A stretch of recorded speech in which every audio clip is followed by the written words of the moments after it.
Police have just uncovered disturbing new leads in the disappearance of 7-month-old Emmanuel Haro, and what they are finding is darker than anyone expected. Detectives now say the timeline given by Emmanuel's mother doesn't fully add up.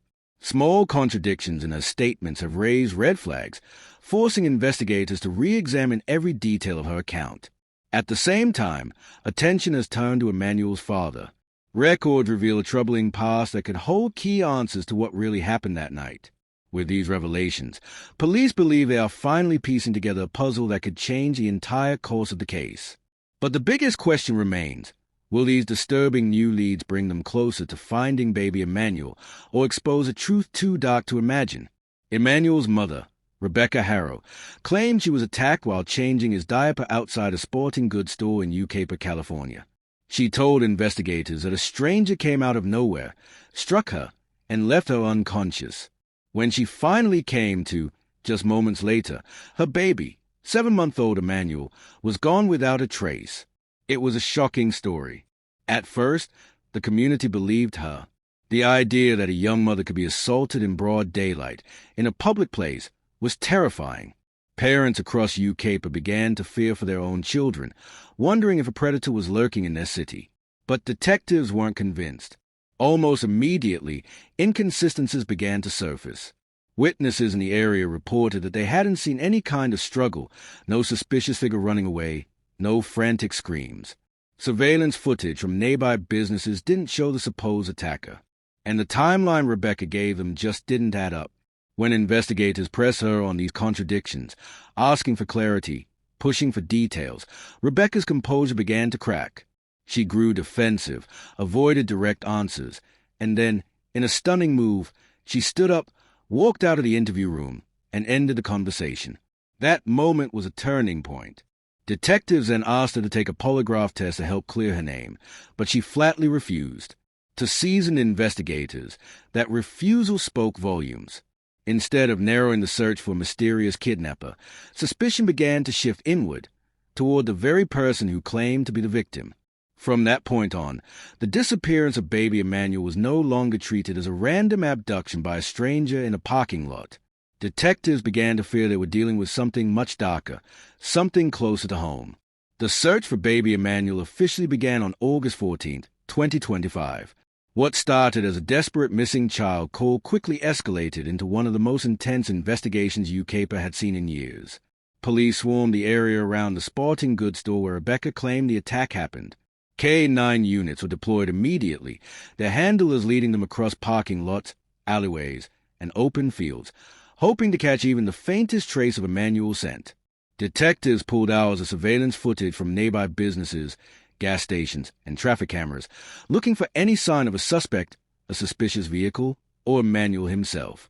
Every second of video was reviewed frame by frame, but investigators didn't stop at the scene.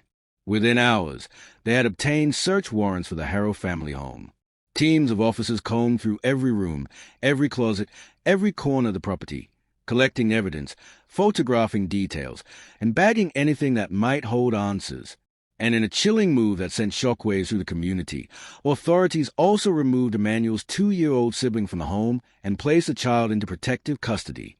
For many watching, that was the clearest sign yet of how seriously police were taking this case, and how deeply they suspected that danger might exist inside the very family itself. As word spread, neighbors stood outside in disbelief, watching the swarm of police cars, K-9 handlers, and forensic teams. The disappearance of 7-month-old Emmanuel was no longer just a missing child alert.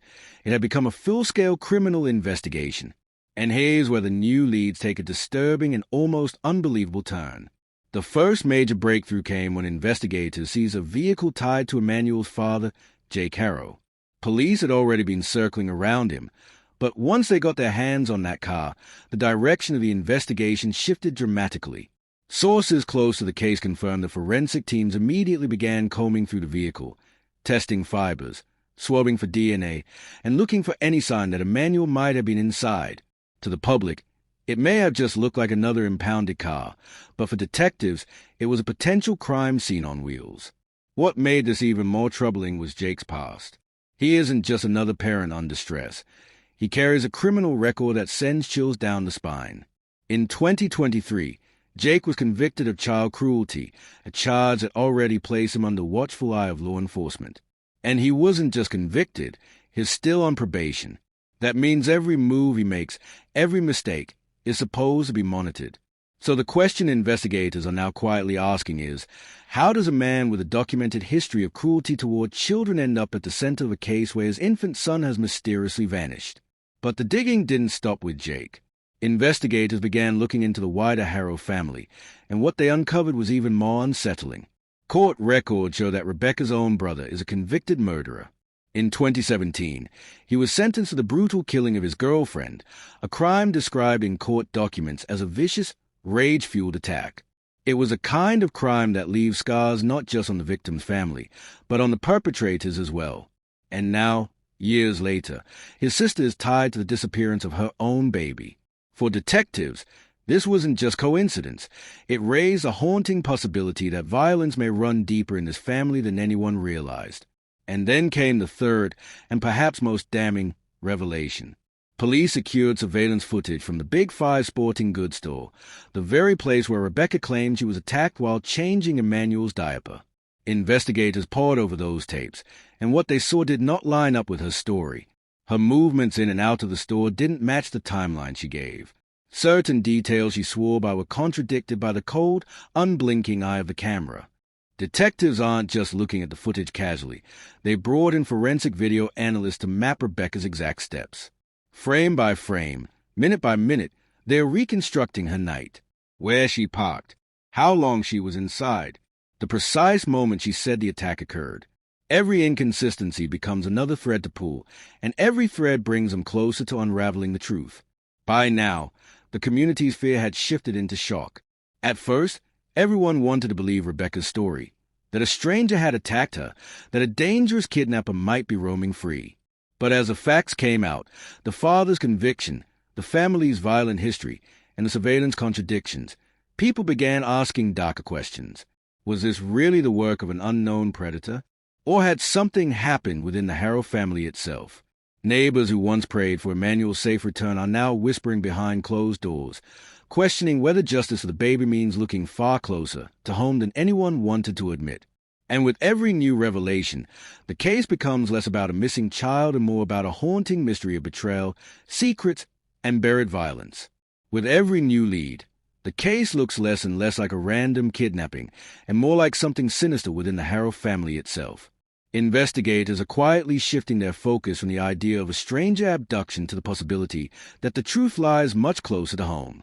And yet, despite all of these disturbing developments, no Amber Alert was ever issued for baby Emanuel.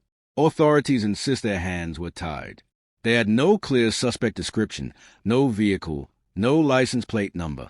Without those key details, they claim an Amber Alert could not legally be triggered. But for many in the community, that explanation isn't good enough.